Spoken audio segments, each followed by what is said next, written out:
ఈరోజు కష్టాలనేటివి వస్తాయి. ప్రతిపక్షంలో ఉన్నప్పుడు, రాజకీయాలలో మరీ ముఖ్యంగా ఉన్నప్పుడు ప్రతి ఒక్కరూ కూడా ఒక్కటే గుర్తుపెట్టుకోవాలి. కష్టం రానిదే సుఖం రాదు. ప్రతి మనిషి జీవితంలో కూడా కష్టాలు, సుఖాలు అనేది పార్ట్ అండ్ పార్సల్. ప్రతిపక్షంలో ఉన్నప్పుడు మన కష్టాలు కనిపిస్తాయి. కానీ ఆ ప్రతిపక్షంలో ఉన్నప్పుడు, ఆ కష్టాలలో వచ్చినప్పుడు మనం ఆ కష్టాలను ఎలా ఎదుర్కొంటాం అన్నది మనల్ని లీడర్లు చేస్తాయి. కష్టం వచ్చినప్పుడు మన క్యారెక్టర్ను మనం అమ్మేసుకుంటే, మన వ్యక్తిత్వాన్ని మనం అమ్మేసుకుంటే, ఒక్కసారి బాటిల్లో ఉన్న నీళ్ళు బాటిల్లో ఉంటే బాటిల్లో నీళ్ళు తాగుతాం. బాటిల్లో ఉన్న నీళ్ళు ఒక్కసారి ఇలా పడేసినామనంటే భూమిలోకి పడిపోతాయి. మళ్ళీ ఏరుకోలేం. క్యారెక్టర్ కూడా అలాంటిదే. ఒక్కసారి విడిచిపెట్టేసినాము అనంటే మళ్ళీ దాన్ని ఏరుకోలేం. ప్రజల్లో చులకనవుతాం, ప్రజల్లో పలచనవుతాం. ఇది ప్రతి ఒక్కరూ కూడా గుర్తుపెట్టుకోండి. కష్టాలు అన్నటివి ఎల్లకాలం ఉండవు. ఎవరికి ఏ కష్టం వచ్చినా కూడా నా కథ గుర్తు తెచ్చుకోండి. 16 నెలలు నన్ను జైల్లో పెట్టినారు. నా మీద కేసులు వేసింది కూడా మళ్ళీ ఎవరో కాదు, అటు కాంగ్రెస్ ఇటు తెలుగుదేశమే. నా పిటిషన్లో ఎవరు పిటిషనర్స్ అంటే అటు కాంగ్రెస్ ఎమ్మెల్యేలు, ఇటు తెలుగుదేశం పార్టీకి సంబంధించిన నాయకులు. కేవలం రాజకీయంగా ఎదుగుతున్నాను అని ఒకే ఒక కారణంతో దొంగ కేసులు బనాయించారు. 16 నెలలు జైల్లో పెట్టినారు. కానీ ఏమైంది? బయటికి రాలా? ముఖ్యమంత్రి కాలా?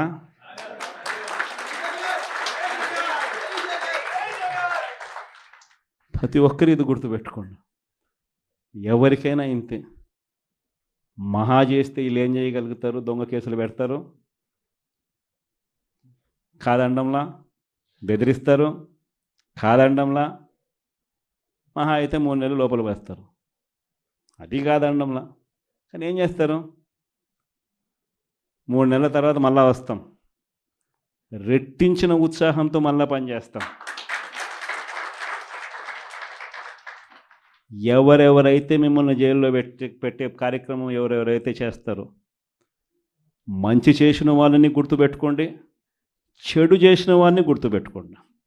ఇద్దరిని గుర్తుపెట్టుకోమని చెప్తాను. ఊరికే చూస్తూ ఊరుకోం.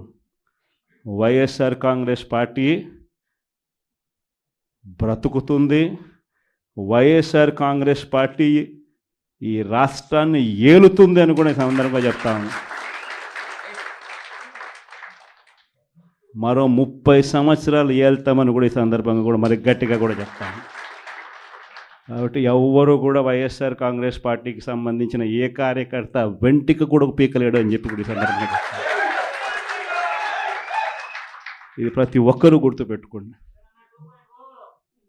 ఒక్కటే గుర్తుపెట్టుకోండి, ఈసారి జగనన్న 2.0 కొంచెం వేరుగా కూడా ఉంటుంది. ఈసారి జగనన్న 2.0 కార్యకర్త కోసం ఎలా పనిచేస్తుందో కూడా చూపిస్తుంది. ఇది మాత్రం నేను ఖచ్చితంగా చెప్తా ఉన్నా.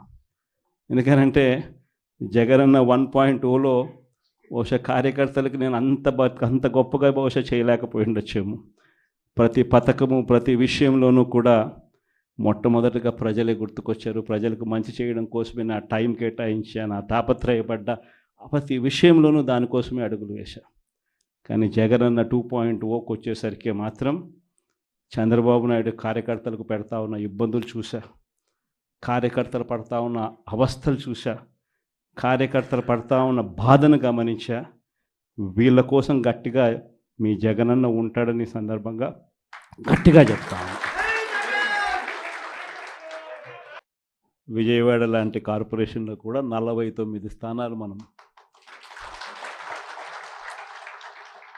అప్పట్లో గెలిస్తే, తెలుగుదేశం పార్టీ కూటమి వీళ్ళకు వచ్చిన స్థానాలు 14, కమ్యూనిస్టులకు వచ్చింది 1. ఈ 49 స్థానాలకు మనం గెలిస్తే 64కు గాను వాళ్ళకు కేవలం 14 స్థానాలు ఉన్నప్పటికీ ఎన్నికలు అయిపోయిన తర్వాత రోజు నుంచి రకరకాల భయాలు, రకరకాల ప్రలోభాలు అదే పనిగా పెడుతూ ఒక 11 మందిని మాత్రం భయపెట్టో ప్రలోభాలు పెట్టో తీసుకోవడం జరిగింది. అయినప్పటికీ 38 మంది నిఠారుగా నిలబడ్డారు అని చెప్పడానికి గర్వపడతాను. ఎందుకు ఈ మాట చెప్తా ఉన్నాను అని అంటే, దానికి కారణం కూడా ఒకటే. ఇన్ఫ్యాక్ట్ ఏ కార్పొరేషన్ చూసుకున్నా, ఏ మున్సిపాలిటీ చూసుకున్నా, రాష్ట్రంలో ఉన్న ఏ జెడ్పీటీసీ పరిధిలో ఉన్న ఏ మండలం తీసుకున్నా, అటు ఎంపీపీలైనా కానీ, అటు జెడ్పీటీసీలైనా కానీ, సర్పంచ్లైనా కూడా, ఏది తీసుకున్నా కూడా ఎన్నికలు అయిపోయిన తర్వాత 3 సంవత్సరాల తర్వాత లోకల్ బాడీ ఎన్నికలు జరిగితే అటువంటి ఎన్నికల్లో ఈ రకమైన రిజల్ట్స్తో రాష్ట్రమంతా క్లీన్ స్వీప్ చేసిన పరిస్థితి వైఎస్ఆర్సీపీ ప్రభుత్వం, మన ప్రభుత్వం. అంటే ప్రజల్లో ఏ రోజైనా కూడా తలెత్తుకొని పోగలిగాం. ప్రజలకు ఎన్నికల మేనిఫెస్టో అని చెప్పి ఏదైతే ఎన్నికల వేళ మనం ఏదైతే ఇచ్చామో, చూపించామో, ఏదైతే చూపించి మనం ఓట్లు అడిగామో, ఆ ఎన్నికల మేనిఫెస్టోలో 99% హామీలను నెరవేర్చి ప్రతి నెల ఏ పథకం అమలు చేస్తూ ఉన్నామో బడ్జెట్ ప్రవేశపెట్టే రోజే సంక్షేమానికి సంబంధించిన క్యాలెండర్ కూడా రిలీజ్ చేస్తూ, ఇదిగో ఈ నెల ఈ పథకం, ఇదిగో ఈ నెల ఈ పథకం, ఇదిగో ఈ నెల ఈ పథకం అంటూ క్రమం తప్పకుండా ప్రతి సంవత్సరం ఎక్కడా కూడా ప్రజలకు నష్టం జరగకుండా, ఇబ్బందులు పడకుండా, క్రమం తప్పకుండా ఇచ్చిన ప్రభుత్వం ఏదైనా ఉంది అని అంటే అది దేశ చరిత్రలో ఒక వైఎస్ఆర్సీపీ ప్రభుత్వం మాత్రమే అని చెప్తాను. వైఎస్ఆర్సీపీ అన్న పార్టీ నిజంగా ఒక విలువల కోసం నిలబడిన పార్టీ. నా దగ్గర నుంచి మొదలెడితే ప్రతి కార్యకర్త కూడా, ప్రతి గ్రామ స్థాయిలో ఉన్న కార్యకర్త కూడా కాలర్ ఎగరేసుకొని ఇది నా పార్టీ అని చెప్పి గర్వంగా చెప్పుకునే, వాళ్ళకి ఏదైతే మనం చెప్పామో అది చేసి చూపించిన తర్వాతనే మనం ఓట్లు అడిగి గెలిచాము. కాబట్టి ప్రజల దగ్గర ఏ రోజు మన విలువ తగ్గల. కానీ ఎన్నికలైన 9 నెలలు కూడా తిరక్క మునిపే ఈరోజు ఏ తెలుగుదేశం పార్టీ కార్యకర్త కూడా గడప గడప అంటూ ప్రజల ఇళ్లకు వెళ్ళే పరిస్థితి ఏ ఒక్కరికి కూడా లేదు. ఎమ్మెల్యే దగ్గర నుంచి కార్యకర్త.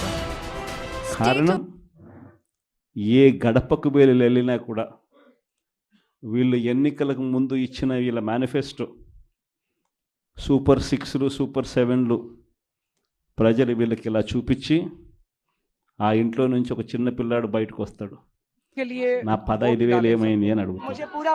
ఆ ఇంట్లో నుంచి 2 పిల్లలున్నా 3 పిల్లలున్నా ప్రతి పిల్లాడు బయటకు వచ్చి ఆ తెలుగుదేశం పార్టీ ఇంటికి వచ్చిన తెలుగుదేశం పార్టీ నాయకుడిని, కార్యకర్తను ఆ పిల్లాడు కూడా ప్రశ్నిస్తాడు, నా 15,000 ఏమైంది. వీళ్ళింటికి పోయినప్పుడు ఆ పిల్లల తల్లులు ప్రశ్నిస్తారు, నా 18,000 ఏమైంది అని చెప్పి. 50 ఏళ్ళు నిండిన వాళ్ళు వచ్చి ప్రశ్నిస్తారు, నాకు 50 ఏళ్ళకే పెన్షన్ ఇస్తానన్నా నా 48,000 ఏమైంది అని చెప్పి. అదే ఇంట్లో 20 ఏళ్ళ పిల్లోడు, ఆ పిల్లాడు వచ్చి ప్రశ్నిస్తాడు, నాకు నెలలైనా 3,000 ఇస్తానన్నా 36,000 ఏమైంది, నా 36,000 ఏమైంది అని. అదే ఇంట్లో బహుశా విజయవాడలో కొంచెం రైతులు తక్కువేమో కానీ కొంచెం గ్రామీణ ప్రాంతాలకు పోతే రైతులు కూడా కండువా వేసుకొని వచ్చే ప్రతి రైతు కూడా నా 20,000 సంగతి ఏమైంది అని అడుగుతాడు. ఇలా ఏ ఇంటికి వెళ్ళినా కూడా తెలుగుదేశం పార్టీ నాయకులకు కానీ, కార్యకర్తలకు కానీ ప్రజలకు సమాధానం చెప్పుకోలేని పరిస్థితుల్లో వాళ్ళు ఉన్నారు. ఎన్నికలప్పుడు ఏదైతే మాట చెప్పాడో ఆ రోజేమో మేము చెయ్యకపోతే మా కాలర్ పట్టుకోండి అని అన్నాడు. మరి ఈరోజు ప్రజలు కాలర్ పట్టుకుంటారేమో అని చెప్పి భయపడి రెడ్ బుక్ రాజ్యాంగం నడుపుతూ ఉన్నారు. ఈరోజు ఏమంటా ఉన్నారు? ఎన్నికలు అయిపోయిన 9 నెలల తర్వాత ఈరోజు ఏమంటా ఉన్నారు? సంపద సృష్టించడం ఎట్టనో నా చెవిలో చెప్తే నేను తెలుసుకుంటాను అంటున్నాను. వాస్తవాలు. ఇదే మాటలు ఎన్నికలకు ముందు నేను చెప్పా. చంద్రబాబు నాయుడు నమ్మడం అంటే చంద్రముఖిని నిద్ర లేపడమే అని. ఇదే మాటలు నేను ఎన్నికలప్పుడు చెప్పిన. చంద్రబాబు నాయుడు నమ్మడం అంటే పులి నోట్లో తలబెట్టడమే అని చెప్పి. ఇదే మాటలే నేను చెప్పా. మేనిఫెస్టో ప్రజెంటేషన్ చేసేటప్పుడు ఇక్కడే ఇలా నిల్చుని ఇలా మేనిఫెస్టోని ఇలా చూపించా. మన మేనిఫెస్టోని ఇలా చూపిస్తూ వాళ్ళు చెప్పిన మేనిఫెస్టో హామీలను కూడా ఇలానే చూపిస్తూ చెప్పా. ఇది సాధ్యమయ్యేటివి కాదయ్యా చంద్రబాబు నాయుడు చెప్పేటివి. రాష్ట్రానికి సంబంధించిన బడ్జెట్ ఇది. మనం చేస్తూ ఉన్న బటన్లు నొక్కే కార్యక్రమం ఇది.